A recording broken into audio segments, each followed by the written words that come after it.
उसको संवार करके फिर बीज बोया जाता है।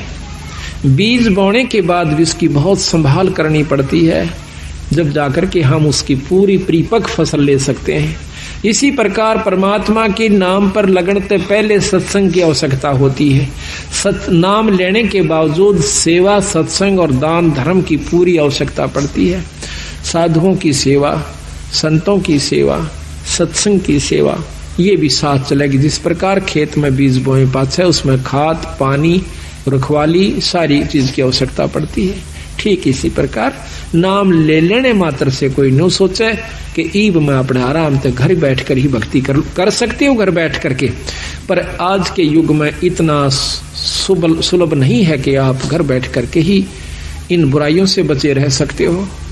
ये तो बार बार जैसे कितना ही सुथरा मकान हो और सारे के चिप्स ला रखी हो, उसको आप बंद कर दीजिए, एक हफ्ते के बाद खोलिए, उस पर दो सूत उस पर धूल जमी मिलेगी।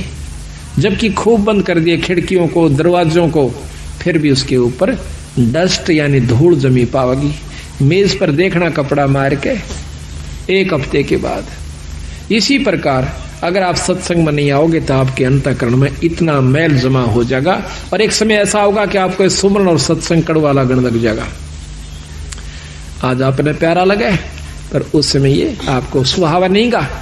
कई बार आप पाठ करना चाहते हो, नित्यनेम नहीं कर पाते। कई बार नाम पर लगाना चलते हो, मन को मन नहीं लगता, कहीं और उलझेड़े मुड़ जाता है। कोशिश करने से भी नहीं लगता, उस दिन आनंद नहीं आता आपको। कारण क्या है कि आपके अंतःकरण में कोई मैल आ गया, किसी कारण से भी, किसी की द्वेषता का, किसी प्रिय मित्र की और कोई अप्रिय घटना का कोई भी विक्षेप आ चुका है, जिसके कारण आपको वो प्रिय वस्तु आज फिर अप्रिय होगी।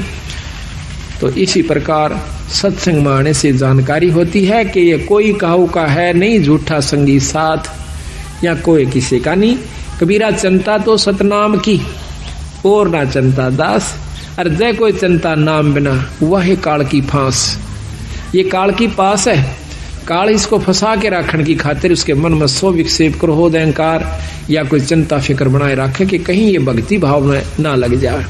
तो उस दिन और ज्यादा भक्ति करे, परमात्मा का नाम लेवे, कोई किताब धार्मिक पढ़ लेवे, अपने गुरु से मिलन की कोशिश करे, संत से मिलन की कोशिश करे, आसपास कोई सत्संग हो तो उसमें जाने की कोशिश करे, ताकि आपके मन का जो अंतःकरण के अंदर जो विकार आया हुआ है वो ठीक हो जाए।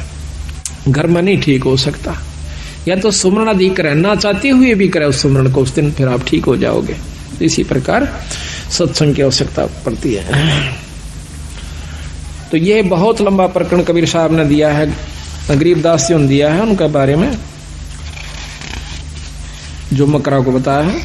इन्होंने ऊपर बताया कि इससे ऊपर एक और शक्ति है भाई, वो क्या है? ब्रह्मा विष्णु महेश से, क्योंकि वो खुद भी विष्णु उपासक थे राम राय जी। सकल वेद तो से कहूँ राजो मकरा, सुनियो शब्द संदेश सुनो राजो मकरा। अब ये योगियों का मार्ग तेरे बस का कोना भाई राम राय। ये ना तो आप ऐसा साधन अपना सकते, ना इतना समय आपको मिल सकता। अब बताता हूं सही भेद। एक शब्द संदेश, गुरु से उपदेश लिए पूरे संत है, नाम वो भी हो जो वही हो जो कि जो प्रमाणित है।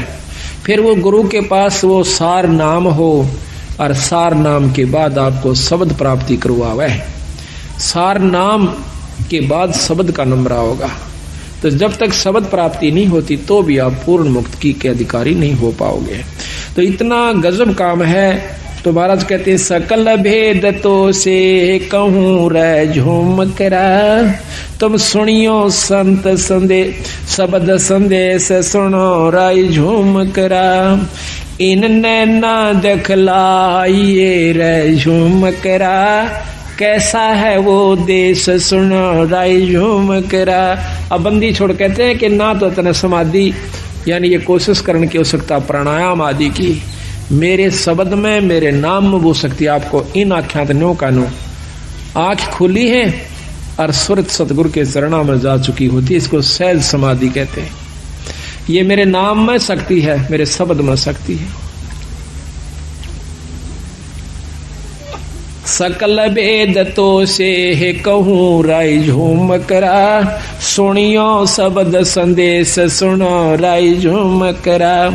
इनने ना दिखलाइए रे झूमकरा, कैसा है वो देश सुनो रे झूमकरा।